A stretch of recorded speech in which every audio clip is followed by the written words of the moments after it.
നമസ്കാരം. കാലം കാത്തുവെച്ച കർമ്മയോഗി എന്നാണ് മുഖ്യമന്ത്രി പിണറായി വിജയനെ തുറമുഖ മന്ത്രി വാസവൻ വിശേഷിപ്പിച്ചത്. അങ്ങനെ തുറമുഖ മന്ത്രി അവതരിപ്പിച്ച കമ്മ്യൂണിസ്റ്റ് കർമ്മയോഗിയെ സാക്ഷിയാക്കി തന്റെ കേരളത്തിനായിട്ടുള്ള രാഷ്ട്രീയം അവതരിപ്പിക്കുകയായിരുന്നു പ്രധാനമന്ത്രി നരേന്ദ്രമോദി. തിരുവനന്തപുരത്തെ അനന്തപത്മനാഭന്റെ മണ്ണായി കണ്ട് മലയാളത്തിൽ തുടങ്ങിയ മോദി ശങ്കരാചാര്യരുടെ മഹത്വം വിശദീകരിച്ച് കത്തിക്കയറി. ഇതിനുശേഷം അല്പം രാഷ്ട്രീയം. ഇതിനിടെ കമ്മ്യൂണിസ്റ്റുകളുടെ മാറ്റവും ചർച്ചയാക്കി. എന്നാൽ അവസാന ഘട്ടത്തിലേക്ക് പ്രസംഗമെത്തിയപ്പോൾ ക്രൈസ്തവ മനസ്സുകളെയാണ് മോദി ചേർത്ത് നിർത്താൻ ശ്രമിച്ചത്. കേരളത്തിന്റെ മതസൗഹാർദ്ദം ചർച്ചയാക്കി തുടങ്ങി. ഇതിനുശേഷം നൂറ്റാണ്ടുകൾക്ക് മുമ്പ് കേരളത്തിൽ ആദ്യമായി സ്ഥാപിച്ച സെന്റ് തോമസ് ചർച്ചിലേക്ക് ചർച്ച എത്തിച്ചു. മാർപ്പാപ്പയുടെ വിയോഗവും അദ്ദേഹവുമായിട്ടുള്ള അടുപ്പവും സൂചിപ്പിച്ച് ആ മതവിഭാഗത്തിന്റെ ദുഃഖത്തിലും പങ്കുചേർന്നു. വികസിത കേരളത്തിന് ഒരുമിക്കാം എന്നാണ് അവസാനം നൽകിയ സന്ദേശം. കേരളം പിടിക്കാൻ BJPയുടെ പുതിയ സംസ്ഥാന അധ്യക്ഷൻ രാജീവ് ചന്ദ്രശേഖർ മുമ്പോട്ട് വെച്ച പ്രചരണവാക്യവും അങ്ങനെ വിഴിഞ്ഞ വേദിയിലെത്തി. വികസനവും ചേർത്ത് നിർത്തലും ക്രൈസ്തവ സമൂഹത്തിന്റെ പിന്തുണയും ഉണ്ടെങ്കിൽ കേരളത്തെ BJPയുടെ വഴിയിലേക്ക് കൊണ്ടുവരാമെന്ന സന്ദേശമാണ് മോദി വിഴിഞ്ഞത്ത് അവതരിപ്പിച്ചത്. ഇതിൽ ഇന്ത്യ സഖ്യത്തിനും രാഹുൽ ഗാന്ധിക്കും നൽകിയ ഒളിയമ്പ് ദേശീയതലത്തിലും വലിയ ചർച്ചയാക്കി മാറ്റും BJP. ഇന്ത്യ മുന്നണിയിലെ പ്രധാന നേതാവായ മുഖ്യമന്ത്രി പിണറായി വിജയന് തന്നോട് തൊട്ടുകൂടായ്മയില്ല. ഇത് മറ്റുള്ളവരും കണ്ടുപഠിക്കണമെന്നാണ് മോദി പറഞ്ഞു വെച്ചത്. ഏതായാലും കേരളത്തിലെ BJP നേതൃത്വത്തിന് വ്യക്തമായ അജണ്ട അവതരിപ്പിക്കുകയാണ് മോദി. പാർട്ടിയുടെ സ്ഥിരം വോട്ട് ബാങ്കിനൊപ്പം ക്രൈസ്തവരെ ചേർത്ത് നിർത്തണമെന്ന സന്ദേശമാണത്.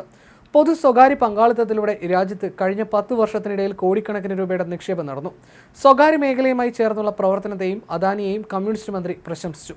മന്ത്രി VN വാസവന്റെ പ്രസംഗം ചൂണ്ടിക്കാട്ടി മോദി പറഞ്ഞു, വന്ദേ ഭാരത്, ബൈപ്പാസുകൾ, ജൽജീവൻ തുടങ്ങി കേരളത്തിന് നിരവധി പദ്ധതികൾ നൽകി.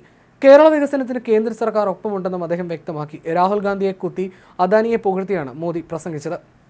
ഇന്ത്യ സഖ്യത്തിലെ പ്രധാന നേതാവായ പിണറായിയും ശശി തരൂരും ഇവിടെയുണ്ട്. ഒരു കമ്മ്യൂണിസ്റ്റ് മന്ത്രി പറയുന്നു അദാനി തങ്ങളുടെ പങ്കാളിയാണെന്ന്. ഇതാണ് മാറ്റമെന്ന് സ്വാഗത പ്രാസംഗികനായ VN വാസവന്റെ പ്രസംഗത്തിലെ പരാമർശം ചൂണ്ടിക്കാണിച്ചുകൊണ്ട് പ്രധാനമന്ത്രി പറഞ്ഞു. സ്വകാര്യ നിക്ഷേപത്തെ കമ്മ്യൂണിസ്റ്റ് മന്ത്രി സ്വാഗതം ചെയ്യുന്നത് നല്ല കാര്യമെന്നും അദ്ദേഹം പറഞ്ഞു. കേരളത്തിലെ കേന്ദ്ര വികസന പദ്ധതികൾ ഒന്നായി മോദി എണ്ണി പറഞ്ഞു. കൊല്ലം ബൈപ്പാസും ആലപ്പുഴ ബൈപ്പാസും കേന്ദ്ര സർക്കാർ അതിവേഗം പൂർത്തിയാക്കിയെന്നും പ്രധാനമന്ത്രി ചൂണ്ടിക്കാട്ടി. കേന്ദ്ര പദ്ധതികളിലൂടെ കേരളത്തിന്റെ വികസനം യാഥാർത്ഥ്യമാക്കി.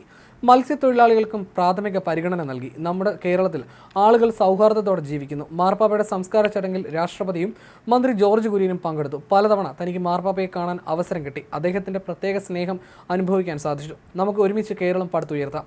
ജയ് കേരളം, ജയ് ഭാരത് എന്ന് പറഞ്ഞാണ് പ്രധാനമന്ത്രി പ്രസംഗം അവസാനിപ്പിച്ചത്. കേരളത്തിലെ രാഷ്ട്രീയ സാഹചര്യം മനസ്സിലാക്കിയുള്ള പ്രസംഗമായിരുന്നു വിഴിഞ്ഞത്ത് മോദിയുടേത്. കേന്ദ്ര സർക്കാരിനെ മുഖ്യമന്ത്രിയോ തുറമുഖ മന്ത്രിയോ കുറ്റപ്പെടുത്തിയില്ല. VGF സഹായത്തിന്റെ പേരിലും കുറ്റപ്പെടുത്തലുണ്ടായില്ല.